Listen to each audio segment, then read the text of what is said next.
Now, the greatest radio shows of all time. Suspense. The Shadow Node. Washington calling David Harding, counter-spy. Classic radio theater. The Great Gildersleeve. Fibber McGee and Molly. Dragnet.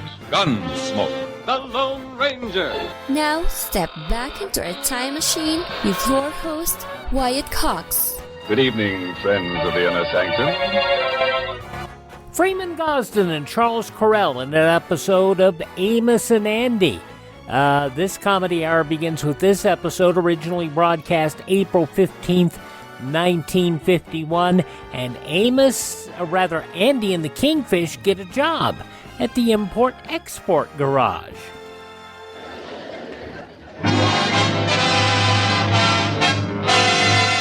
Andy, you know what that music say? Yes, sir, Amos. That music say good health to all from Rexall.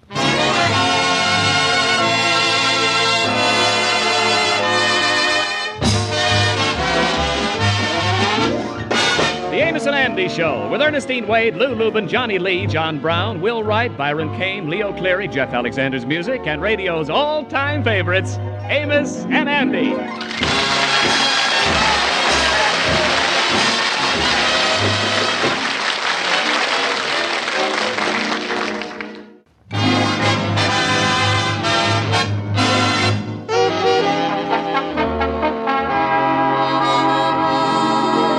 Our friend George Kingfish Stevens has had a pretty bad week. Yes, this week he got it from all sides. First of all, on Wednesday, it was his wife, Sapphire. George Stevens, I'm completely disgusted with you. Nobody's got no respect for you. You're the laziest man that ever lived. You spend every waking hour trying to avoid work. Night and day, you is thinking of new ways to gyp people. You must spend 36 hours a week shooting pool, and you is always running all over town borrowing money from people. Listen, you got your nerve. How can you call a man who is that busy lazy? Now, that's what... And then on Thursday, it was his lawyer, Calhoun. Now listen here, Kingfish. This check you done give me for legal fees, it done come back from the bank for the 4th time. I ain't seen nothing bounce like this since my uncle fell out of a balloon. All right, Calhoun. I'll make it good. I must be a little underdrawn at the bank, that's all. How you think anyone gonna have respect for you, Kingfish?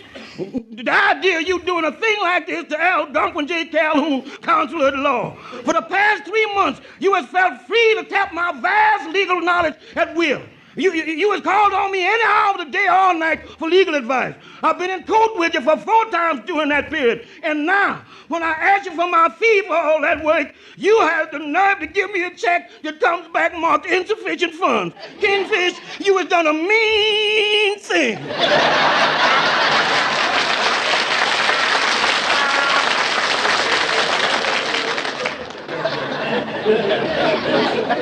Forget the check, Calhoun. There's the $1.36 in cash. And then on Friday, it was his friend Andy. Listen, Kingfish, either you pay me that $50 you owe me, or I'm going to wrap my knuckles around your pivot tooth. Well, now, wait a minute, Andy. I made an honest effort to raise the money. I tried to borrow it on my unemployment insurance. I went through Sapphire's purse, and yesterday I thought I had it for sure. But the brothers at the lodge changed the combination of the safe again. Listen, Kingfish, there ain't nobody got no use for you. If you was conscientious, you'd pay me back. You'd go to work. Work?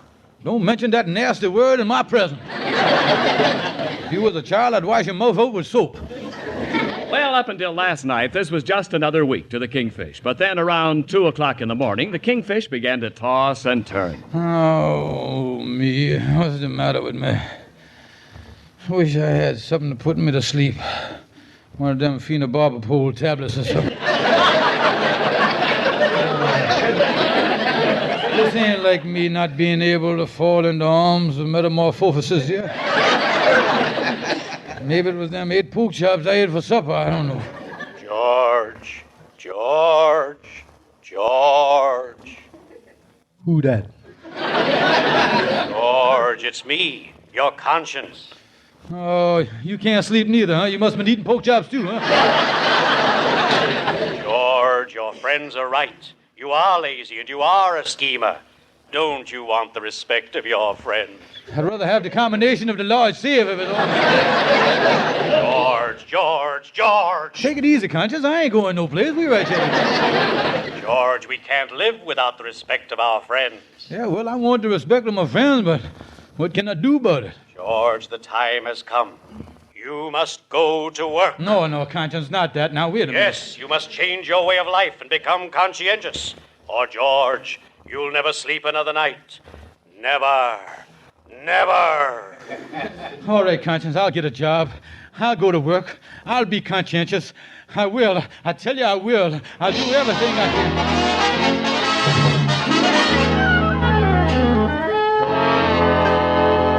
That's right, Brother Andy. You has done heard me correct.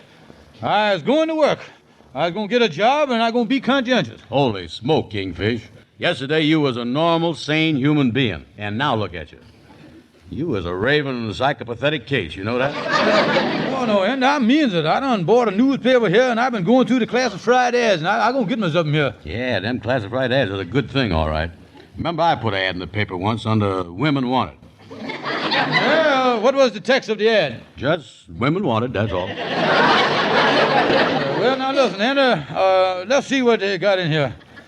Something to fit my new personality as a conscientious, hard-working member of society here. Yeah, hey, look here. Here's one, Kingfish. Meteorologist to go to Guam. No, that ain't no good, Andy. What does I know about reading meters? On top of that, I don't like them long subway rides, neither. Way up beyond the Bronx. I don't want to go there. What about this one here? Look here. Sound real high class. Wanted. One mobile sanitary engineer. Oh, nothing doing. Nuh-uh. I done applied for a job like that once, a mobile sanitary engineer. They wanted me to stand on the back of a truck and snag garbage pails. I don't want to... Yeah, that's right. You gotta watch them big words, all right. I got stuck like that once. They advertised for a zoological expediter. They had me chasing hogs up the ramp of the slaughterhouse. Oh, yeah, I remember that job you had at the slaughterhouse. There about in the block road when you was home from work, all right. Hey, wait a minute. Here's something here, Andy. Wanted 2 men to prepare cars for overseas shipment. Washing, polishing, lubrication, good salary. 5 days a week, applied Mr. Walters' export-import garage. Say, listen, Andy, this sounds like the right thing. You and me is going down there and apply for them jobs. Yeah, well, that might not be bad. You and me braving the dangers of employment together. You know something? Tell you the truth, it might be fun. Fun? Nothing doing, Andy. We is going to get this job and work hard, real hard. I'm going to put my nose to the grindstone. I'm going to have my shoulder to the wheel. I'm going to get in there and pitch and make something out of myself and be conscientious. From now on, it's going to be nothing but work. Working. Yeah, let's get over to the garage.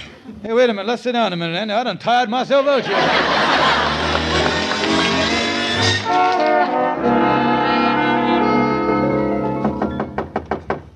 Come in. Excuse me for protruding, but I, as Mr. Stevens, this here is Mr. Brown, the personnel manager sent us over to report to you. Yes, well, I'm Mr. Walkers, the owner of the import-export garage. Yes, sir. Well, the personnel man said that you'd give us our assignments or something. Yes, well, you see, our main job here is preparing cars for shipment overseas. Yeah. Brown, I'm going to put you in our delivery department. Yes, sir. And Stevens, you'll work in our shipping room. Oh, yeah. Brown, you can have your lunch hour now, and afterwards I want you to deliver a car down to Pier 57 for us. You'll find the car in stall 15 here in the garage. Stall 15, yes, sir. Yes, it must be on the SS Valentia by 2:30. She's sailing then for South America. Papers have already been signed, so you won't have any trouble at all. Just deliver it. Stevens, you report to Mr. Thompson in the shipping department. Yeah. Now remember, you're new here, and we don't tolerate any slip-ups. Oh, don't worry about us, mister. We're going to be hard working and on the ball. Oh, yeah. Before we come down here, we done recited that on this job, we're going to be conscious.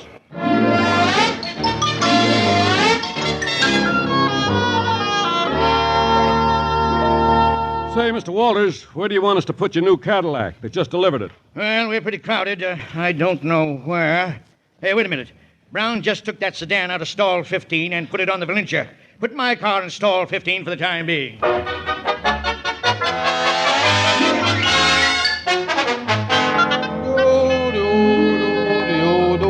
Well, working here in this garage ain't half bad. Sure a lot of cars in here. Now, there's one in stall 13, one in 14. Hey, say, wait a minute. There's one in 15, a Cadillac. Holy mackerel. This must be the car that Andy was supposed to put on the boat. And it's almost 2 o'clock. The Valencia sails at 2:30. I got to get in this car and drive it down to the boat right now. Because I got to do what my conscience told me to do. I got to be conscientious. That stupid Andy. If it wasn't for my hard work and conscientious brain, we might have gotten in trouble here. Oh.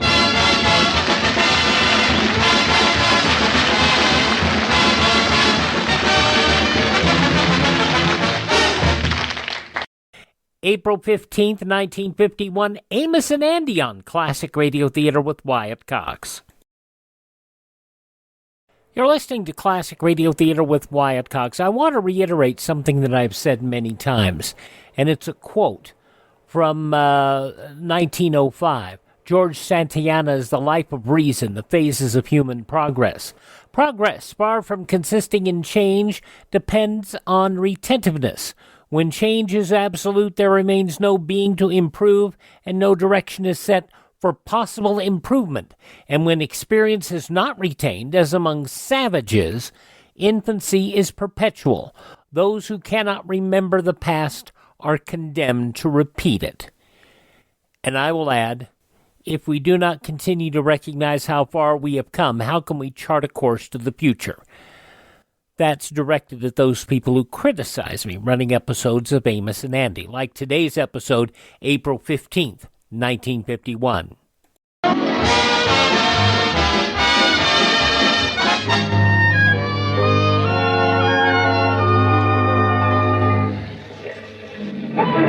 Say, mister, is this the ship here to Valencia? Yeah, that's right. Well, this car is from the import-export garage and it goes on board here. I thought that car was delivered an hour ago. Oh, no, sir, the man done forgot to bring it. That's okay. The papers has been signed and everything. All right.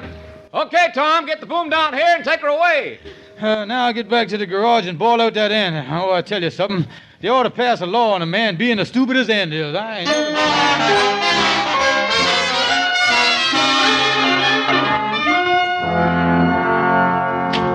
Oh, hi, Kingfish. Where you been? I've been looking for you. Yeah, and I've been looking for you. I told you that when we took this job, we was going to be conscientious. Say, you know something? You miss a lot of excitement around the garage here. Mr. Walter's new car has done been stolen. Well, that's too bad. Served him right for leaving the thing out on the street where some crook could get a hold of it. No. Disappeared from here in the garage.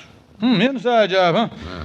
I didn't notice anyone around here at the garage. Looked like a crook. Yeah, well, it disappeared out of stall 15. Yeah, well, wait a minute, Anna. You, going a little too fast for me here. You just threw a number into the conversation here that sort of curled up my liver. All I say is that Mr. Walter's car disappeared out of stall 15. Listen, you big dummy, what would this car be doing in stall 15? Well, they put his new Cadillac in there after I took the sedan down and put it on to Valencia. Oh, my gallbladder just joined my liver here. Hey, Kingfish, what's wrong with you? Your eyes is bulging out and your tongue is draped down over your chin. Excuse me, Anna. I won't go in the closet here by myself just a minute, here. Oh, conscience. What is it, George? Look here, you got me in a mess like this and then come around and say what it is. Look here, I think you just unconscioused me into 20 years at hard labor here. Now, George, there must be some way out of this. After all, I'm your conscience, and I'll help you. We must share our burdens and misfortunes with others. Yeah, say, you done give me a great idea, conscience. I going out there and share this whole mess with Andrew H. Brown. But, George, that's not the right way to do it. Conscience, how would you like to drop dead? What's up, Kingfish? Andy, old pal, I just want you to know that I was going to stand by you in your great trouble. Yeah, well, wait a minute. What trouble is this that you standing by for? The mess that you was in, Andy, I gonna see you through, son. Yeah, well, what done happened to me, Kingfish? Well, Andy, instead of one car going on the boat to South America, 2 cars is there, and you was responsible for it. Well, how did this happen? Well, Andy, after you took the right car and put it on the boat, I found Mr. Walter's car in stall 15. So I took that down and put it on the boat, too. And this mess is all your fault. Yeah, well, wait a minute here. I know you must be right, but explain to me how it's my fault that you put the wrong car on the boat. Well, I'll explain it, because for 18 years you has been doing one dumb thing after another. And with a record of stupidity like that, how was I to know all of a sudden you gonna double-cross me and do something smart? I didn't... Yeah, I guess I done a pretty sneaky thing, all right. Kingfish, you got any ideas how to get us out of this mess that I got us both in? And I don't know what to do. There must be some way. Oh, holy smokes. That's probably Mr. Walters. Oh, me, we is ruined. I wonder if you could tell me, do you know where I could find? I'm looking for two men named... Hi, fellas.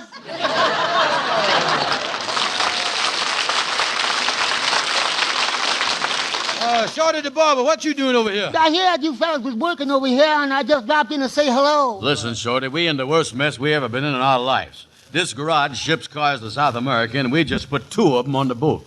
What's wrong with that? Well, there was only supposed to be 1. The extra one was Mr. Walter's new Cadillac. That's a nasty surplus, all right. Oh, Shorty, what in the world can we do?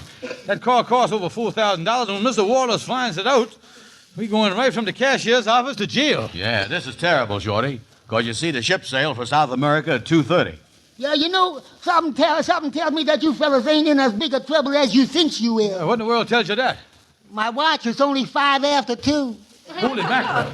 Andy, we still got time to get Mr. Walters' car off the boat. Shorty, you have saved our lives. You kept us from going to jail. You kept us from getting beat up. You done kept us from losing our job. You done saved us, Shorty. You done saved us. Well, I didn't mean to. I'm sorry. I didn't realize. I had no idea. I didn't. That you. When I ain't I the smart fella?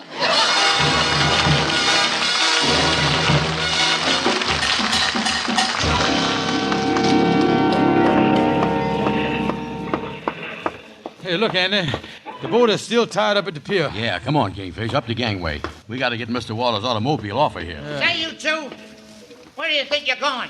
Oh, mister, we done put a car on this ship by mistake. We got to get it off. Well, you better go to the third officer. He's number 3 hatch midships. Okay, come on, Andy. Wait a minute. You're going forward. Midships is aft. Go down the starboard side. Come on, Andy. You're going down the port side. Listen, mister, at a time like this, say left or right. Don't talk at me.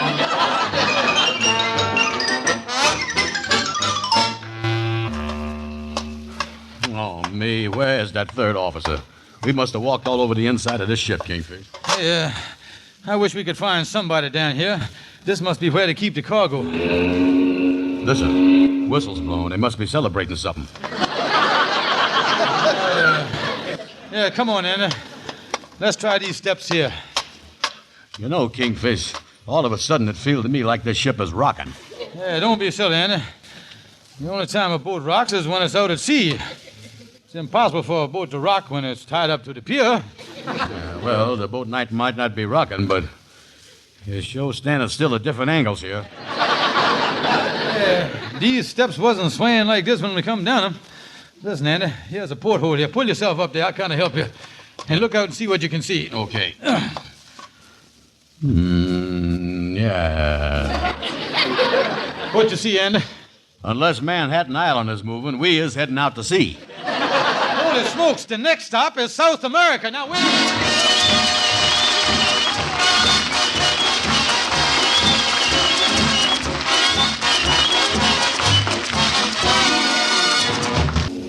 Holy smokes, Andy.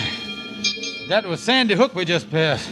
We're really heading out to sea now. Listen, Kingfish, why don't we go to somebody and tell them what happened? Is you crazy, Andy? They'll think we is a couple of stowaways, and they'll scuttlebutt us and everything else. What we got to do is to find a place to hide till we figure out what to do here. Yeah, and the way this boat is rolling, whoever we hide, let's not make it too far away from the rail.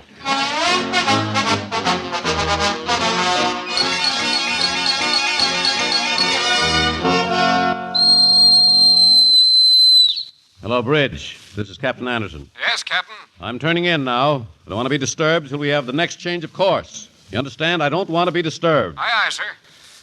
I put out the light and lie down my bunk here. Boy, am I tired. I've never been so...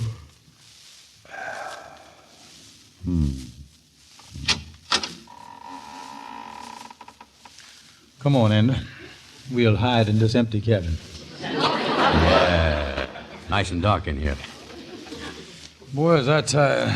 Anyway, we can't get in no trouble in here. No, I'm going to sit here in this chair and take off my shoes. Yeah, and I'm going to sit on the edge of this empty bunk here. Oh, me. You fall asleep that fast, Kingfish? I ain't asleep. That was you that snored. Oh, was that me? Certainly, there you goes again, you see. Yeah, well, Wait a minute, Kingfish. That wasn't me. My sinuses don't puck up on me when I was awake. Now, wait a minute, Andy. My nose didn't snore, and your nose didn't snore. But I hear the snore. Yeah. And there's one thing I know. Whenever there's a snore, there's got to be a nose on the other end of it. You know, if you replaced Amos and Kingfish with Lum and Abner, nobody would complain. April 15th, 1951, Amos and Andy on Classic Radio Theater with Wyatt Cox. The conclusion follows these important messages from your favorite radio station.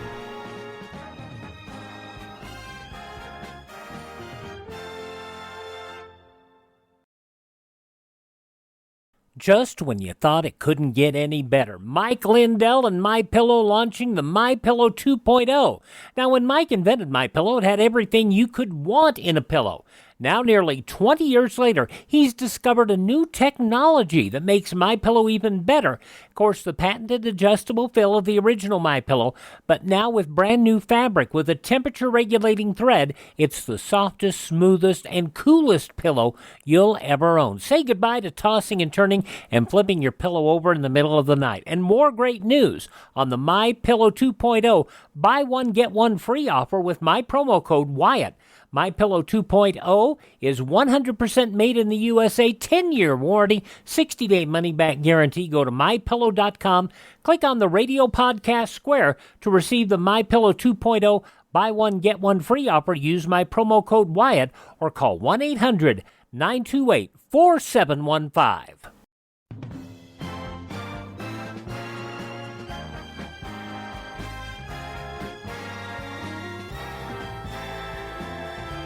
Now on Classic Radio Theater with Wyatt Cox, the conclusion of Amos and Andy, the Import-Export Garage, from April 15th, 1951.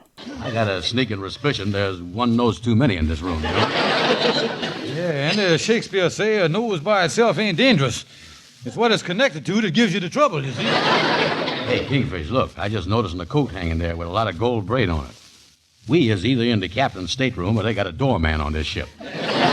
We better get out of here, but... Holy smoke, Kingfish, that come from that hole in the wall there. Yeah, Andy, that's one of them speaking tubes. They is trying to get a hold of the captain. You better answer the thing, because if he wakes up, we is sitting ducks in here, you know. Wait a minute, hello? It's a bridge, Captain. We're off Barnegat Light. Shall we steer southeast by east a quarter east, or shall we steer southeast by east by a quarter south? Andy, I think we done run into a little trouble here, boy. Captain, are you there? What course shall we steer? Look, just keep on going the way you're heading, and if you see anything in the way, stick out your hand and make a left turn. So long. Keep ahoy and all that stuff for you. Come on, Kingfish, let's get out of here before that captain wakes up. Yeah. Oh, the chair. Hey, what's that? Who's in here? Nobody, Captain. Are you in here by yourself? Come on, Andy. We really got to find a place to hide this time. George, I think... Conscience, you open your mouth and I'll punch you right in the nose. Now...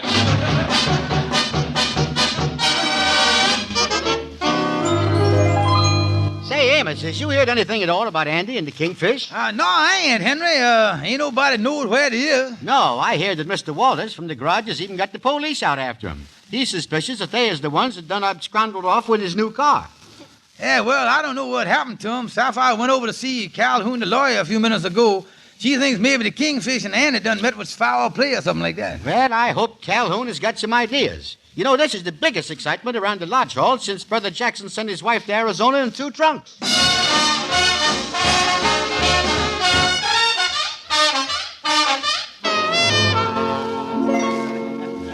look here, Calhoun. My husband done disappeared, and I want you to do something about it. You understand? Don't just sit there. Ain't you got no ideas? Ain't you? Well, maybe we could... That won't work. Well, it might if we tried it from another angle. What kind of idea? Ain't you got no ideas? Ain't you got no brains? Now, wait a minute, Jeff. Put that mouth of yours in neutral while I do some thinking here. We gotta do this scientific.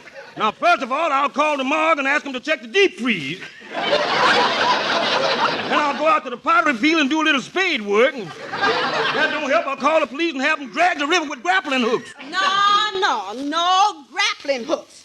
He had his paycheck in his pocket, and I don't want it to get ripped. Yeah, that's the point, all right. All right, but I'm giving you till tomorrow morning to get some action. I won't tolerate no excuses. I'm paying you my good money, and I expect results. You understand that? Now, good day, you little weasel. Wow. If the Kingfish is at the bottom of the river, I'll be doing him a favor to let him stay there.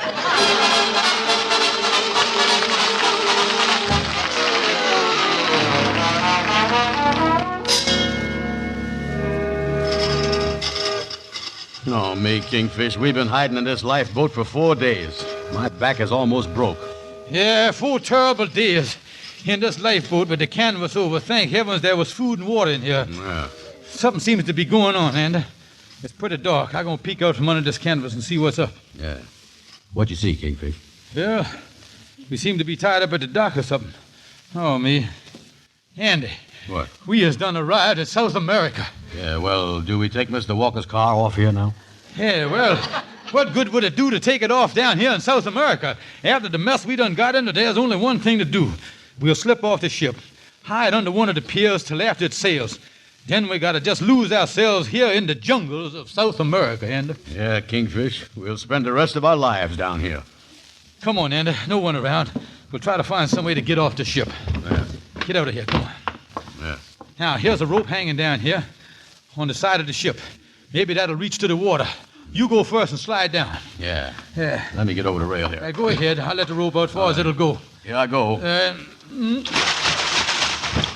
It don't quite reach, Kingfish. Never mind, Andy. Here I comes, too.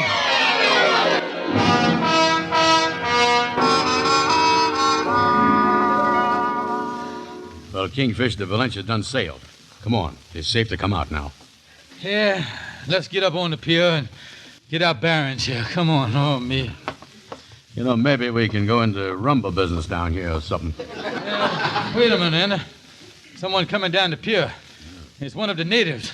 I speak a little broken Spanish here. I'll give it to him. Good. Hola, amigo. We Americanos. Our Western South Americano. What are you two blades talking about? We got off the Valencia down here in South America. South America? The Valencia lost a propeller off of Sandy Hook. It's been here in the Brooklyn Navy Yard for 4 days. It just sailed for South America now.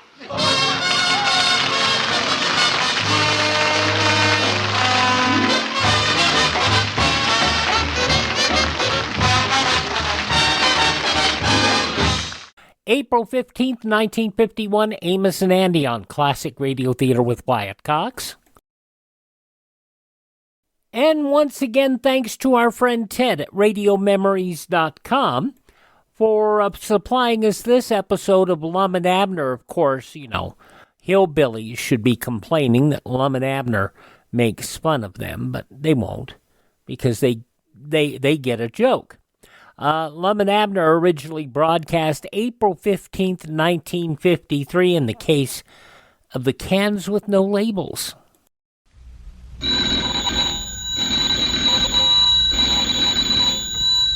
Granny's, Abner. I believe that's our ring. I dog is Lum. I believe you're right. I'll see. Hello, jot 'em down, store. This is Lum and Abner.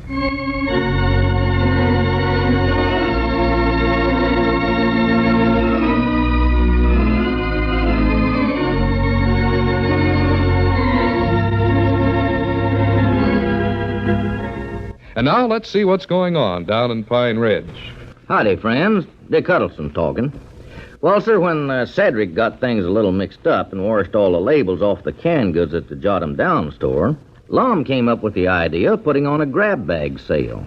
The customers could guess what was in the unlabeled can, and if he guessed right, he got it free. If wrong, it cost him 2 bits. Well, this worked real good until Grandpappy Spears started guessing. He gets it right every time, and nobody can figure out how he does it. You ought to see him over there right now, toting off a whole armload of free canned goods.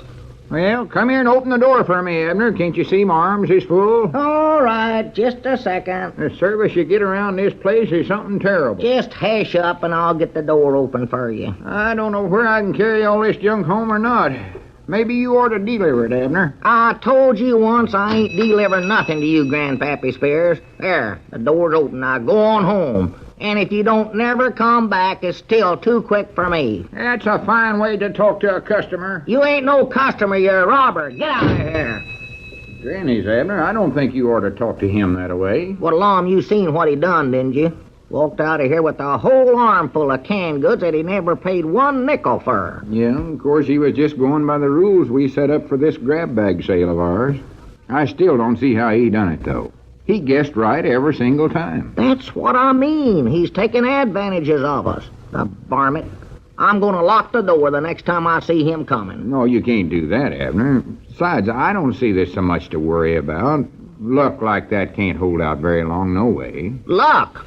That ain't luck. He can do it every single time. He never misses. He's magic or something, I know he is. Magic? Yes, sir. Oh, fiddlestick. Well, Lum, he is. Why, that's silly. All it could possibly be is luck. Why, wait just a minute. Just let me tell you what happened the last time he's in here. Been aiming on telling you, but we've been so dad-blame busy this morning, I ain't had a chance. Well, tell it. What is it? Well, sir, it's just this. After you left for the county seat, Granpap got to bragging on himself how he could guess what was in any can in the store. So I just called him on it, and I dogged he done it. He did, huh? Yes, sir. Later on, he come back with a grocery order that Charity, his woman, had give to him, and he guessed all the canned goods on that order just exactly right. So that order never cost him hardly nothing. Well, I do know. I never knowed that. Well, he done it. If that weren't enough, why, he come back a little later with Charlie Redfield and guessed a whole batch of more stuff for him. Just showing off in front of Charlie's what he's doing. And all the time it was costing us money. Just burnt me up. Do you mean he actually done that? Yes, sir, he done it. Well, I'll swan to goodness. Well, you seen him in here just now. Yeah, I just don't understand it. I tell you, Lum, he's magics. That's the only thing I can see. He don't shake the can or nothing. Just stands there and points to something and says, "String beans." My dog is it's string beans. Granny, that's peculiar. He's magic. Either that or he's got them X-ray eyes. X-ray eyes? Yes, sir. You know them that sees through stuff. Oh, yeah. But I don't think he's got them. No, his eyes is all right. Of course, yeah. There's only one thing, he don't see fur. He can't hardly see from one side of the store to the other. Granny, he can see far enough to tell what's in them cans, though. That's what I say, Lum. He could do it blind, I believe. Well, I reckon we better try and unencourage him from coming in here some way. He's liable to bankrupt us if we ain't careful. Why, sure. He's bought more stuff now than he can ever use. Fact is, he might be aiming on starting up a store of his own so he can go into competitions with us. And he could undersell us, too, because he's getting all his stock for nothing. Well, we'll try to keep him out of here much as we can. But this is still the greatest one-idea we ever had, Abner. I'm convinced of that. Yeah, we're making money all right. Well, except when Granpap comes in. Yeah, we're going to make even more money, though. Wait till I tell you how I come out at the wholesale house. Yeah, I've been aiming to ask you as quick as we got a lull here. Sort of expected to hear from you last night. Well, I started to call you, but it was pretty late when I got back to town. Oh, I didn't get home till nearly 9 o'clock, and I knowed you'd be in bed sound asleep by then. Oh, yes. Yeah, we ain't got nobody sick at the place. Was you able to buy some of that damaged stock in there? Was I? Wait till it gets here. They had a back room there just full of junk. Tickled to death to get shut of it. Well. Yeah, throwed some of it in for nothing even. Well, good for them. Or, us. Yeah, nothing wrong with the stuff inside the cans, you know. Just some of the cans dented and labels half tore off, stuff like that. Yeah. They had one case of canned milk there that the labels are half coming off from, and the man said he could paste them back on for us. You ought to saw the look on his face whenever I told him we didn't want the labels on them at all. Well? He said, well, you won't be able to tell what's in them. And I said, well, we don't want to know. And he looked at me like he thought I was touched in the head, just short of the world. I wish I could have saw it. I just wished I could have been there. Yeah, he started to ask me a lot of questions, but I wouldn't tell him nothing. I was feared they'd see what a good idea we got and start using it themselves. Why, sure, we don't want this idea to get out. Oh, yeah, it's too good a thing. I was just thinking on my way back, Abner, we might start a whole chain of grab bag stores. Chain? Yeah, branch out and have them all over the country, you know. Be the grab bag kings of America. Yeah. Well, sir, that's something I've always wanted to be. king of some kind. Well, stick with me and you'll be one. When is the new merchandise going to get here, Lum? Oh, tomorrow or the next day. I told them we needed it just quick as we could get it. Yeah, well, we do. At the rate Granpap's been hauling it out of here, we do. Is there many big cans in that new stuff you ordered? Big cans? Yeah. Oh, I don't recollect now. Why? Well, I just noticed that them are the ones that's going the fastest. They are? Yeah. Well, see, as long as we got a flat 25-cent rate on all of them, why, folks are picking out the biggest ones because they get more for their money that way. Granny, that's right, ain't it? I hadn't thought about that. Yeah, they're doing it. Maybe we better change them rules a little. Put different prices on them. Might could do, say, 25 cents for the small cans and 35 cents for the middle-sized cans and 50 cents for the big ones. Yeah, well, that sounds better. Yes, sir. Yeah, a lot of them will still try for the big ones, figuring there's a chance to get them free, you know. I'll get busy and print up a new sign for us. Yeah, make a new sign. If you don't, well, folks, oh, my goodness sakes, they lie. What's the matter? Look out there in front. He's coming back again. Who? Oh, Granpap, you mean? Yeah, look there. This time he's got a wheelbarrow with him. Well, if that don't beat the bugs a fight. That doggies, he must sure enough be aiming on starting up a store of his own. Look there, even got some sideboards built up there on a wheelbarrow so he can tote more with it. Yeah, howdy. Now, listen here, Granpap. I told you not to come back here. Yeah, nice day, ain't it, Abner? I'll take that can right there. It's pork and beans. Now, just a second, Granpap. A customer has spoke to you, Mr. Peabody. I'll take that can right there. Open it up and see if I'm right. I ain't going to do it. You've got to. I'm a public citizen and I know my rights. Hurry up now. Why have you got that wheelbarrow out there? What business is that of yours? I want to know what you're aiming on doing with it. Abner, a man's got a perfect right to push a wheelbarrow down the street if he wants to. Do you know of any law against it? You don't have to have no license or nothing. Well, no. All right. Pork and beans, that's my guess. Now, listen, Granpap. You know dad blame well you've carted away more stuff from here already than you can use in a million years. Yeah, I'm feared we're going to have to ask you not to buy nothing more for a while, Granpap. We ain't asking you, we're telling you. Well, now, hold on. You advertised this grab bag sale, and all I'm doing is just following the rules of it. You're bankrupting us, that's what you're doing. I don't care what I'm doing. That's your lookout, not mine. I never started the sale. I'll take that can right there, pork and beans. Now, just wait a minute. I want to tell you that the prices has been changed. That can there is 35 cents now. I don't care, just as long as I get it for nothing. I'll guess it right. Yeah, put it up to $20 if you want to. My guess is pork and beans. Hurry up and open it up, see if I'm right. I'm getting bored around here. Listen, Granpap, if we let you have any more stuff, there won't be enough left for the other folks. That's right, Granpap. We don't want to see no one feller hoarding food. Of course not. I'll give 'em all the chances they want. You fellers set up some rules now, and you ain't willing to stick by 'em yourselves. That's the trouble. Not with you, we ain't, 'cause you're cheating. Cheating? Yes, sir. Well, I don't know how you're doing it, but I dog as you must be. You ain't smart enough to do it no other way. Why, Jiminy, no little sawed-off varmint can talk to me that way. Oh, can I? No, sir. Huh? You went too far with me. I'm going to stand right here and guess every single can you got on your shelves. I'm going to tote it out of here for nothing. I ain't going to leave a single can in this whole spavined-legged store. I dog his Granpap. Now, you can't do that. Can you think of a way to stop me? Well, can I, Lum? Why, sure we can. Why, sure I can. I'd like to know what it is. I'd like to know what it is. What is it, Lum? It's an injunction. Yes, sir, it's a...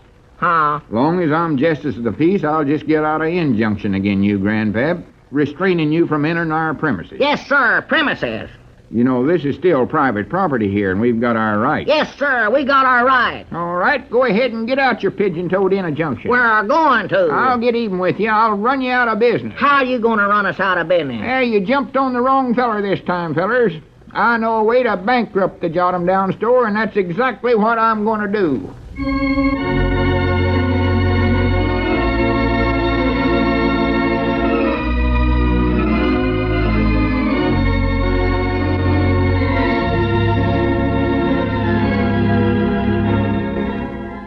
Well, let's see if Grandpa can do that. This is going to be interesting.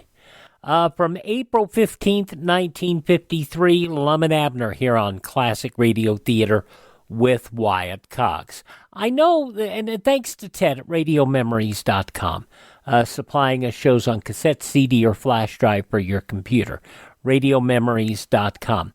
I want to repeat what I said in its entirety regarding the use of shows like Amos and Andy.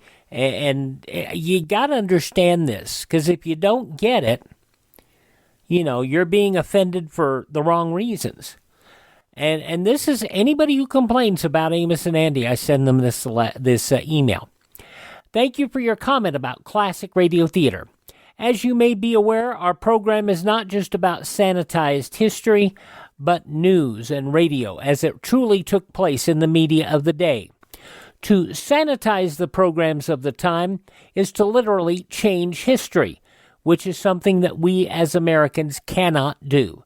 As the late philosopher George Santayana said in The Life of Reason, The Phases of Human Progress back in 1905, so eloquently said, progress, far from consisting in change, depends on retentiveness. When change is absolute, there remains no being to improve, and no direction is set for possible improvement. And when experience is not retained, as among savages, infancy is perpetual. Those who cannot remember the past are condemned to repeat it. In the first of our daily 3-hour program, we quote directly from the newspapers of the day as the information actually appeared. We consistently point out how life has changed and how America is a much different place today. But if we do not continue to recognize how far we have come, how can we chart a course to the future? Thank you for your thoughts, and now you have a better understanding of mine. If you'd like to comment, you can contact me through our webpage, classicradio.stream, where you can stream our shows, learn about building a classic radio collection of your own. You can contact me there, find our social media links, and if you're so inclined, you can buy me a copy to help us maintain our distribution channels and to help us acquire additional classic radio collections. That's all at classicradio.stream. And, of course, we ask that you thank this station, support their advertisers. It is their kindness and courtesy that allows us to be with you each and every time we roll around here on your favorite radio station. And visit our friend Ted at radiomemories.com for shows on cassette, CD, or flash drive for your computer. Radiomemories.com.